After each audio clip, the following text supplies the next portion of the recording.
तहे दिल से स्वागत अभिनंदन।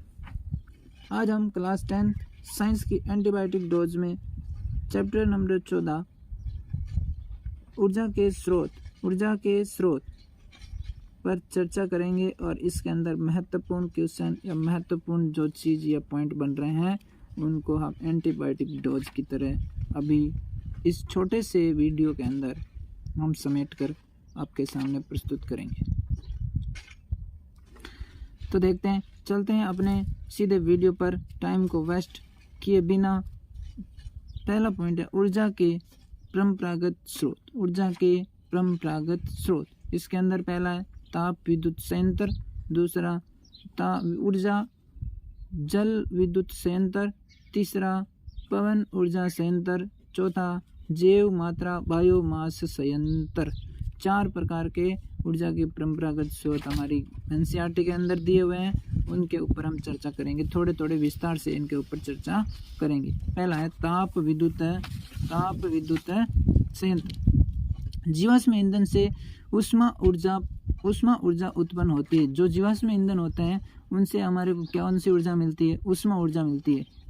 इस गर्म वाष्प को टरबाइन से गुजारा जाता है, जिससे टरबाइन घूमता है और जनित्र में विद्युत चुंबकीय प्रेरण द्वारा विद्युत धारा उत्पन्न होती है। जनित्र था जो मैंने पिछले चैप्टर में बताया था, कौन से पर विद्युत धारा के कौन से प्रभाव पर कार्य करता है? विद्युत चुंबकीय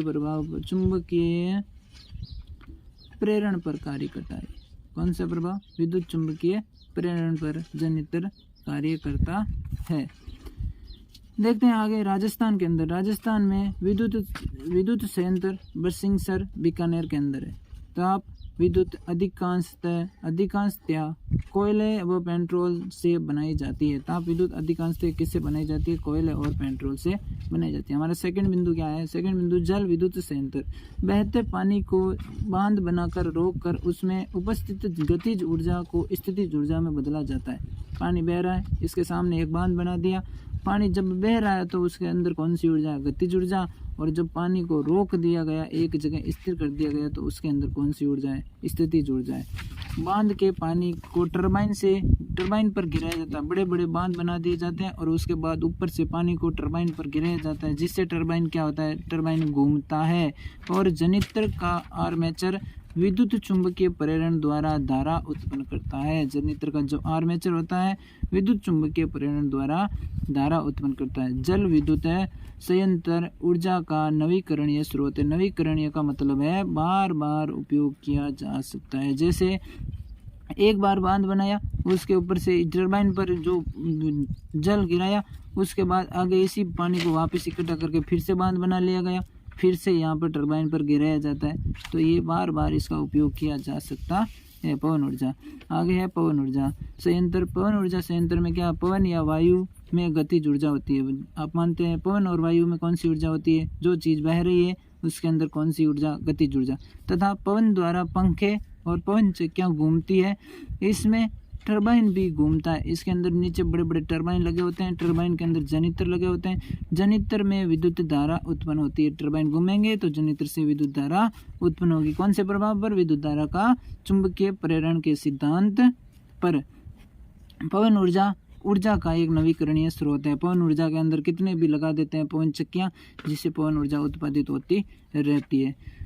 जैव मात्रा या बायोमास संयंत्र गोबर, फसलों के अपशिष्ट, मल, सड़ी हुई सब्जियों को O2 की ऑक्सीजन की अनुपस्थिति में जलाने पर बायोमास बनती है। अगला है कि ऊर्जा के गैर परंपरागत स्रोत, जैसे सौर ऊर्जा, ज्वारीय ऊर्जा, तरंग ऊर्जा, महासागरीय ऊर्जा, नाभिकीय ऊर्जा आदि। ये ऊर्जा के कौन से स्रोत हैं? गैर परंपरागत स्रोत है।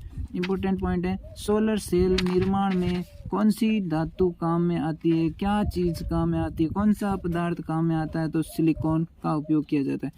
आर श्रृंखला का प्रथम पोषी स्तर कौन सा होता है? उत्पादक होता है। वेरी इंपॉर्टेंट, ध्यान रखना है। खाद्य श्रृंखला में ऊर्जा का प्रवाह। खाद्य श्रृंखला में ऊर्जा का प्रवाह कैसे हो सकता है? कैसे होता है? तो एक दिशीय होता है। खाद्य श्रृंखला में ऊर्जा का प्रवाह कैसा होता है? एक दिशीय होता है। आर श्रृंखला को सही क्रम में जमाइए, ऐसा क्वेश्चन भी आ सकता है। तो पहले क्या था, उत्पादक, शाकाहारी, मांसाहारी, उसके बाद में क्या आ जाएगा, अपघटक। फिर से बोलिए, उत्पादक, शाकाहारी, मांसाहारी और फिर से क्या आ जाएगा, अपघटक। ऊर्जा का पिरामिड, इंपॉर्टेंट, वेरी इंपॉर्टेंट। ऊर्जा का पिरामिड सदैव कैसा होता है, सदैव सीधा होता है। ऊर्जा का पिरामिड सदैव कैसा होता है, सदैव सीधा होता है। एक क्वेश्चन पर चर्चा कर लेते हैं, जैव आवर्धक किसे कहते हैं, जैव आवर्धक किसे कहते हैं।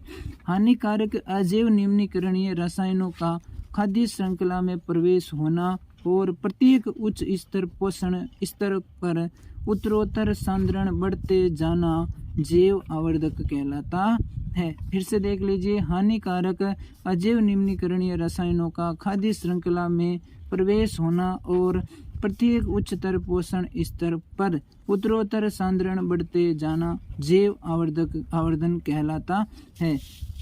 एक और क्वेश्चन है, अपमार्जक किसे कहते हैं, अपमार्जक किसे कहते हैं। वे सूक्ष्म जीव जो मृत जैव अवशेषों में उपस्थित जटिल कार्बनिक पदार्थों को सरल कार्बनिक पदार्थों में बदल देते हैं, अपमार्जक या अपघटक कहलाते हैं। मृत या जैव इनको जटिल से सरल कार्बनिक पदार्थों में बदल देते हैं, क्या कहलाते हैं, अपमार्जक या अपघटक कहलाते हैं। इसके अंदर कौन सा है, जीवाणु और कवक है। वेरी इंपॉर्टेंट चीज है, जैव निम्नीकरणीय और अजैव निम्नीकरणीय में क्या अंतर है, स्पष्ट कीजिए।